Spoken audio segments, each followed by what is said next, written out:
Hi everybody, B. Squarklehausen here, and welcome back to the second and last part of my Cities Skylines Global Build-Off Airports Edition build, where in this half, I guess, of this little kind of mini-series, micro-series, two-part episode, we build the factory half.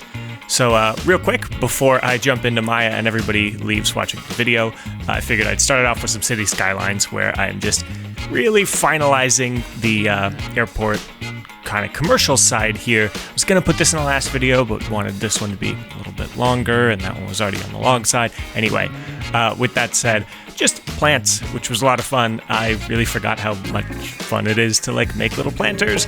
I have some train station canopies. I thought I was going to make kind of solar panel canopies. That's right. It sounds wrong in my head. I was going to try to use those to make those canopies over the parking, but ended up using it to make little waiting areas for maybe transit or something. Again, I'm kind of beefing up this airport a little more than it necessarily should be, but it's a lot of fun. So anyway, with Cities Skylines looking good for a little while, it's time to jump into Photoshop. So thankfully, I already have a really nice new 737 model. It's part of my Better Planes pack. So I just went and gave it a retexture. So first things first, I knew that the planes under construction would be Jet BSQ, of course. They gotta be. So I grabbed the Jet BSQ version and went and looking at reference of how these fuselages are shipped and the planes kind of how they look partway done. I grabbed the 737 MAX, I think 8 texture? No, that's a MAX 9. And am working on converting it to be kind of the partially painted state that they come in for this. So to start out, they go and only the rudder is painted, which I think is a really fascinating thing. And you can see sort of the bare composites and primers used elsewhere.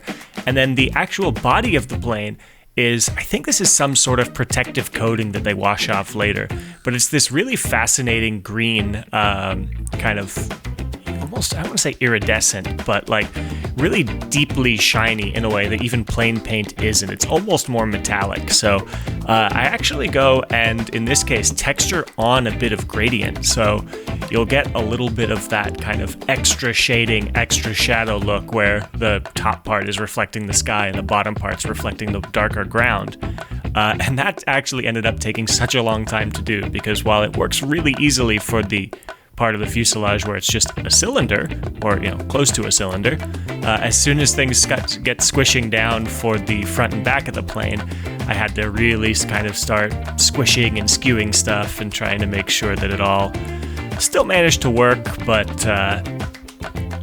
kind of all the seams really were as seamless as possible. So you can see there, I'm just oh wait, I don't have to do the nose because that actually the radome comes painted. So yes, score, easy. It's really kind of handy to be able to just do that. So went through and now I'm just very carefully doing, just not bothering with the nose and everything. Make it a little more pronounced just to try and get that look even more metallic, I guess. And then it came time for this sort of tape. So we have these kind of silver lines that go, I think they're right on the seams. So I placed them, on the seams. And am kind of just slowly taking this plane from a finished model to a bare plane. Now, of course, the most interesting part, so that's kind of the finished plane done, but the next part is the fuselages, which are also shipped to this factory, in fact, by train, which is neat.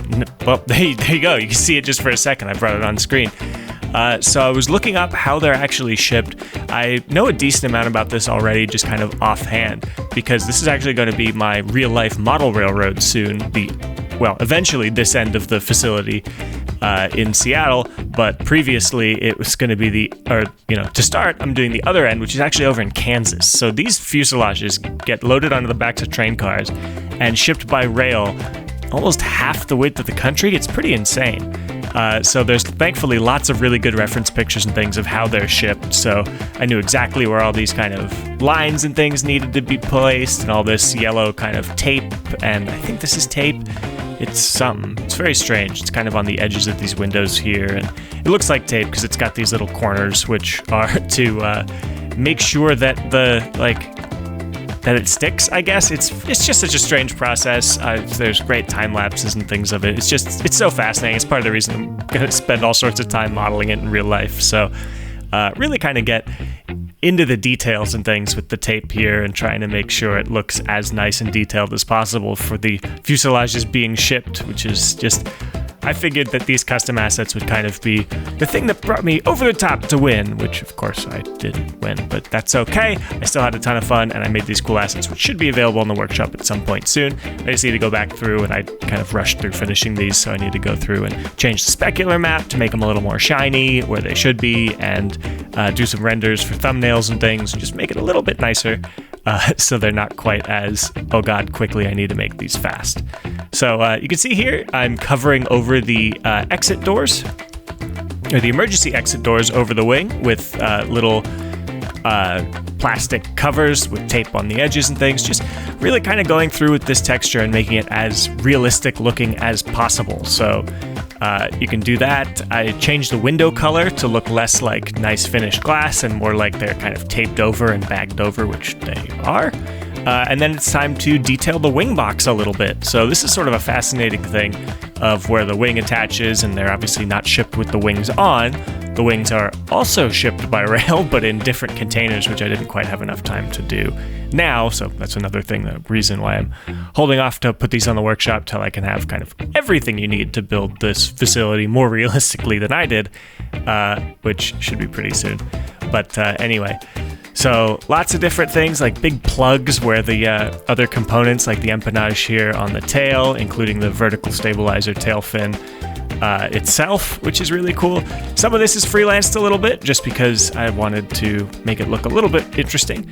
Go through and paint away the ambient occlusion shadow, and here they are in game. So unfortunately, the LUT I was using was not super flattering to the color. It looks just like it's kind of painted a mint green, which I don't love. It should look a little darker, but you can see I kind of fixed that in the cinematics later, and you've already seen the cinematics, which have been released.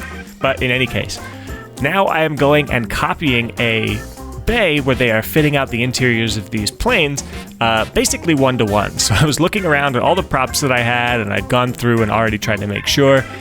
And, there's just a lot of airport-related stuff, and I was trying to make sure it all made sense. I didn't want to just load in a bunch of random airport-looking crap. I say that as I add in a whole bunch of ground equipment and sort of random airport-looking crap. But, lots of vans and things, because people drive up to these planes so they can go and start loading seats in and building the interiors and everything. So it's really kind of a neat process, which was just you can see the different stages that these are all in the factory and everything. And it's super cool looking, and being able to try to replicate something one-to-one is something I really haven't done in a long time. So I was trying to figure out very specifically the right decals and things to use, and the right props and everything, and once it's done, just a copy paste job. These things are all over the place. I stick another copy pretty far away to make sure I can just easily grab it, and then just start kind of fencing off more of this area. Over here you can see I'm kind of going for a giant curved area for maybe slightly more final fit out. So obviously right now I'm just placing lots and lots of these planes kind of normally, but you can see right here I delete almost all of them and start replacing them with finished jets. So these are all different brand new 737 Maxes. Of course, I had to make sure they're the right type of plane for what's being built there right now. And these are all the different paint jobs I've done them in so far, which is a lot of fun. So you get to see some Skylines and Aerovius. I think there's a Strict Toast Air in there too. Lots of Jet BSQ, of course, including the ones being built. Just, had to. So, this is just kind of building this sort of storage and, even more final fit-out area. So these two giant buildings are, of course, the main factories. So some of them are big hangars with hangar doors on the ends. Other ones are just factory buildings that I clipped hangar doors into. I think I did that off camera. We might see that a little later. And really, the rest of this came together super quickly. So those huge buildings covered a lot of land, which is really helpful because, Ivania modeled some of them, Ronix modeled other ones.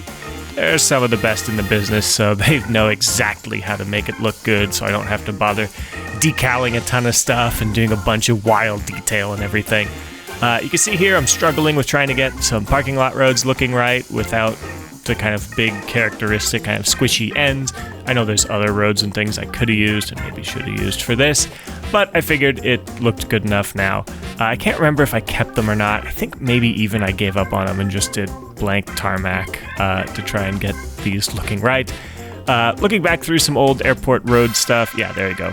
Get rid of the parking lot roads, and we shift over, actually, because parking lots are boring, to the fuselages, which made it into the game.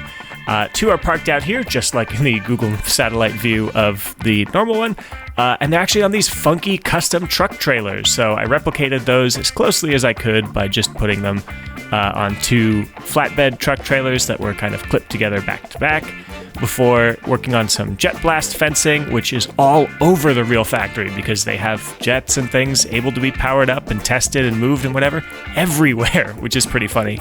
Right here is a little nod to the real life facility again, but also the 737 MAX problems. So the real life facility, obviously Boeing had problems with the 737 MAX and safety stuff, which are thankfully fixed now, but there's still quite the backlog of parked stored planes up at the Renton facility, which I thought was just funny enough that I had to recreate. There's actually some airports in the area at the height of it where they literally had planes, like they went and removed the streetlights from parking lots and removed the curbs and just taxied planes across real roads to be able to store them there because they didn't want to stop the production line or slow that down because those are so hard to slow down and start back up and everything.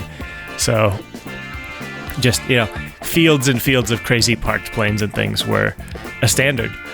So now, kind of finishing back where we started with rail. So this is where the fuselages come in by rail. I realized that thanks to Network Skins 2, I could finally remove the catenary poles and just kind of start working on this rail area. A little bit of ploppable concrete to make it look like nice street running rail.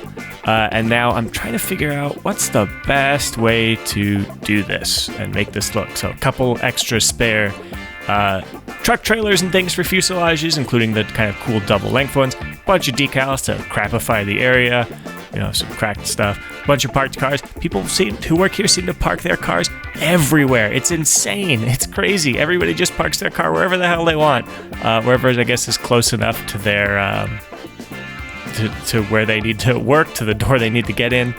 But I guess it works. Once again, going back to my tried and true method for making concrete look more interesting, which is some patches of asphalt and things for replacement, and just a bunch of random decals and things, whatever looks good.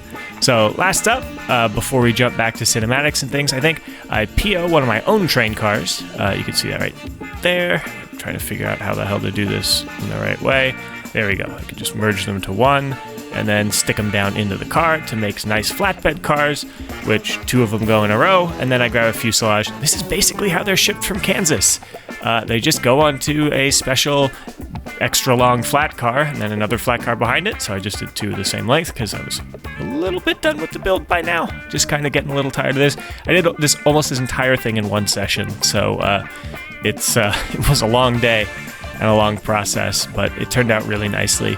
So now, just to actually wrap up, I do need to replace all those parking lots. I thought that footage was a little earlier, but I just go and place some standard airport kind of access roads and then just get to work with some parking lot decals and things. I think these were functional ones, and then I ended up just plopping a bunch of cars off screen to fill them up because nobody actually needed to work here and nobody was parking in these spots. But anyway, lots of little parking lots and things around. Tried to, squeeze parking into everywhere I could, just like it would be in real life.